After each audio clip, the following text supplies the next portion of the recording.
नमस्कार, फाइटर समाचार में आपका स्वागत है। पेश आज 28 जुलाई शाम 7 बजे राजस्थान की खास खबरें। राजस्थान लोक सेवा आयोग द्वारा राजस्थान राज्य एवं अधीनस्थ सेवाएं संयुक्त प्रतियोगी आरएएस परीक्षा 2021 की मुख्य परीक्षा में सफल रहे अभ्यर्थियों के इंटरव्यू का द्वितीय चरण 7 अगस्त से शुरू किया जाएगा।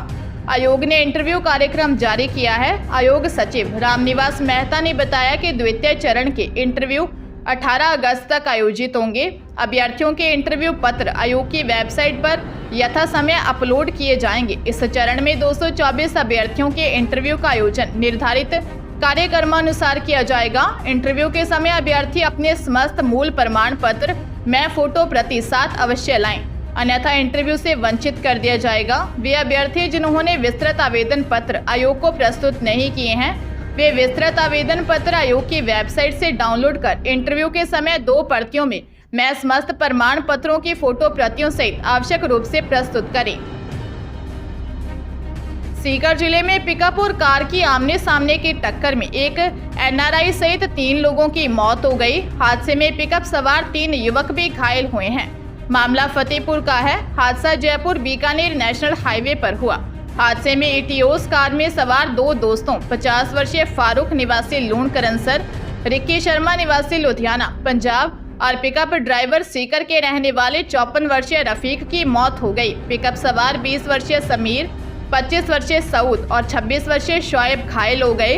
तीनों सीकर के रहने वाले हैं। घायलों ने बताया कि हाईवे पर एक होटल के पास पिकअप के पीछे का टायर फट गया और बैलेंस बिगड़ने से सामने से आ रही कार से भिड़ गई। पुलिस मामले की जांच कर रही है।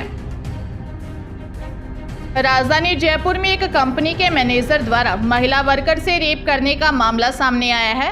रास्ते में मिले मैनेजर ने कंपनी छोड़ने के बहाने उसे लिफ्ट दी और सामान भूलने का बहाना बनाकर उसे अपने घर ले गया। जान से मारने की धमकी देकर दुष्कर्म किया।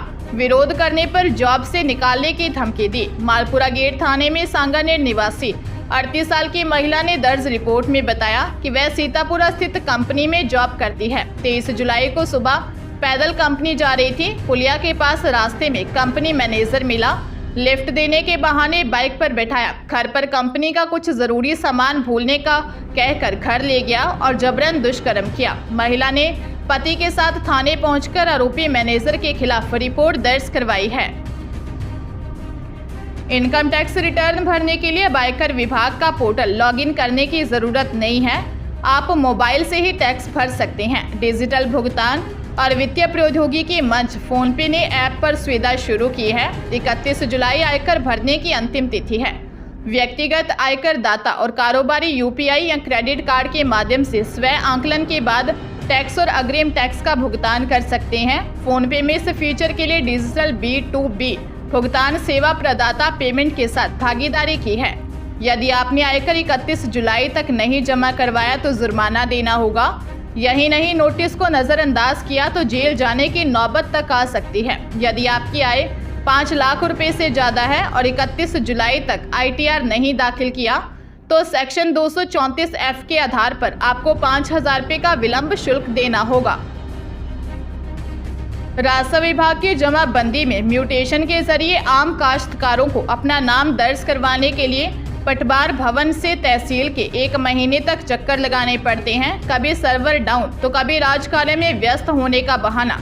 लेकिन जयपुर तहसील के झोटवाड़ा ग्राम की चोमू पुलिया स्थित 400 करोड़ की बेशकीमती 18 बीघा जमीन का एक ही दिन में म्यूटेशन खुल गया। म्यूटेशन की फाइल 17 जुलाई को पटवारी से नायब तहसीलदार तक पहुंच गई और रात तक म्यूटेशन लॉक होकर जमाबंदी में दर्ज भी हो गया। मामले में म्यूटेशन खोलने का आदेश देने वाले तहसीलदार संदीप बैरड को रेवेन्यू बोर्ड ने सस्पेंड कर दिया है और कलेक्टर प्रकाश राज पुरोहित ने तहसीलदार को चार्जशीट देने के लिए बोर्ड को लिखा है।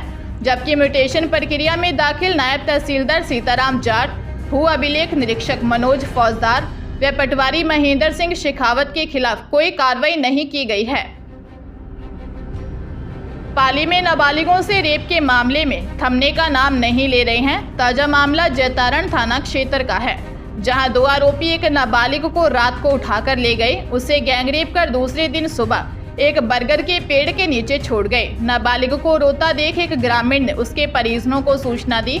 मामले में पुलिस ने 2 आरोपियों को गिरफ्तार किया है। सीओ जैतारण सीमा चोपड़ा ने बताया कि घटना जैतारण थाना क्षेत्र की है। पीड़िता के पिता ने दर्ज रिपोर्ट में बताया कि 23 जुलाई की रात को 16 साल की नाबालिग बेटी गायब मिली। उसे बहुत ढूंढा लेकिन नहीं मिली। 24 जुलाई की सुबह उनकी बेटी बासनी गांव में बरगद के पेड़ के नीचे बैठी रो रही थी।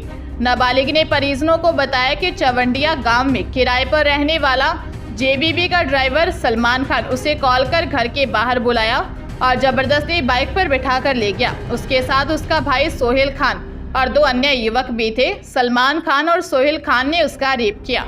पुलिस मामले की जांच कर रही है। जोधपुर पुलिस ने एक ऐसे ठग को पकड़ा है जो एसबीआई बैंक में अकेले वृद्ध को अपना निशाना बनाता था। शातिर ठग सीए बनकर वृद्ध की हेल्प करने को बोलता और उसके पैसे जमा करवाने का कहकर झूठी जमा स्लिप पकड़ा देता और बुजुर्गों को फोटोकॉपी करवाने का कहकर रफू चक्कर हो जाता। कचहरी परिसर में स्थित एसबीआई बैंक में भी एक बुजुर्ग के साथ उसने इसी पैटर्न में 3 लाख रुपए ठग लिए। बुजुर्ग ने उद्यम मंदिर थाने में मामला दर्ज करवाया। तब पुलिस ने सीसीटीवी खंगाले। फुटेज में वह बैंक से बाहर और फिर कोर्ट परिसर से बाहर जाता दिखा। हुलिये के आधार पर उसे स्टेशन पर रिजर्वेशन करते देखा गया। रिजर्वेशन पर नंबर पर पता देखा तो उसने गलत लिखा था। पुलिस को आरोपी के नंबरों के आधार पर उसकी लोकेशन कोटा के रेलवे स्टेशन के पास भीमगंज मंडी मिली। वहां के थाने में सूचित करने पर कोटा पुलिस ने उसे अरेस्ट किया। तब उसने कोटा में भी वारदात कबूली। आरोपी भोपाल निवासी 60 वर्षीय ब्रिज कुमार भादवानी के खिलाफ 35 धोखाधड़ी के मामलों में चालान हो रखा है। कोटा जिले की पुलिस को धमकाने का मामला सामने आया है। इस मामले में मुकदमे में वांछित चल रहे आरोपी ने एक और वीडियो सोशल मीडिया पर अपलोड किया है। खुद को लॉरेंस बिश्नोई जैसा बनने की बात कह रहा है। इसके साथ ही नयापुरा थाना अधिकारी रमेश मीणा को धमकाते हुए कह रहा है कि मेरे ऊपर धाराएं लगा दी गई हैं, ऐसे में बच्चे समेत तुझे उठा लूंगा। यहाँ तक कि पुलिस उपाधीक्षक और नयापुरा थाना अधिकारी पर भी आरोप लगा रहा है। हालांकि फाइटर इस वीडियो की पुष्टि नहीं करता है। नयापुरा के सीआई रमेश मीणा का कहना है कि लाखन सिंह उनके यहाँ मुकदमों में वांछित है। वो पूरी तरह से गुंडा प्रवृत्ति का व्यक्ति है। शराब पीकर वह हमें फोन कर रहा है। मामले की रपट भी हमने रोजनामचे में डाल दी है। उसकी तलाश की जा रही है। जल्दी उसे मुकदमे में गिरफ्तार किया जाएगा। उदयपुर के मुख्य चिकित्सा एवं स्वास्थ्य विभाग ने कलेक्टर निवास के सामने स्थित निजी शिप्रा डायग्नोस्टिक लैब पर छापा मारकर सरकारी दवाइयां बरामद की हैं। ये दवाइयां सीटी स्कैन के दौरान मरीज को लगाई जाती हैं। CMHO doctor Shankar Bamnia team के साथ खुद अचानक लैब पहुंचे और 2 थैली में भरी करीब 300 वायल जब्त की। सीएमएचओ डॉक्टर बामणिया ने बताया कि लोहे कजोल इंजेक्शन की 50 ml की वायल की कीमत मार्केट में 1500 से 2000 प्रति वायल है। सीएमएचओ ने बताया कि दवाइयां सीज कर ली हैं। साथ ही संबंधित थाने में भी इसकी शिकायत दर्ज करवाई है। विभाग की तरफ से भी कार्रवाई शुरू कर दी है। अब लैब के संबंधित दस्तावेजों की जांच की जाएगी। कार्रवाई के दौरान लैब मालिक मौके पर नहीं था। अजमेर जिले के नसीराबाद में हनी ट्रैप का मामला सामने आया है। यहां तैनात सेना के एक जवान निवासी सरदार शहर चूरू ने सिटी थाने में एक महिला और उसके पति के खिलाफ ब्लैकमेल कर लाखों रुपए मांगने, दस्तावेज छीनने और 40,000 रुपए हड़पने का मामला दर्ज करवाया है। सैनिक ने आरोप लगाया कि महिला व उसका पति उसे प्रताड़ित कर रहे हैं। महिला ने पहले लाखों रुपए की डिमांड की और उसके पति ने मामला सुलझाने के लिए होटल में बुलाया और कागजात छीनकर 40,000 रुपए हड़प लिए। बाद में शादी का झांसा देकर अनुचित फायदा उठाने के आरोप में बयावर सिटी थाने में मामला दर्ज करवा दिया।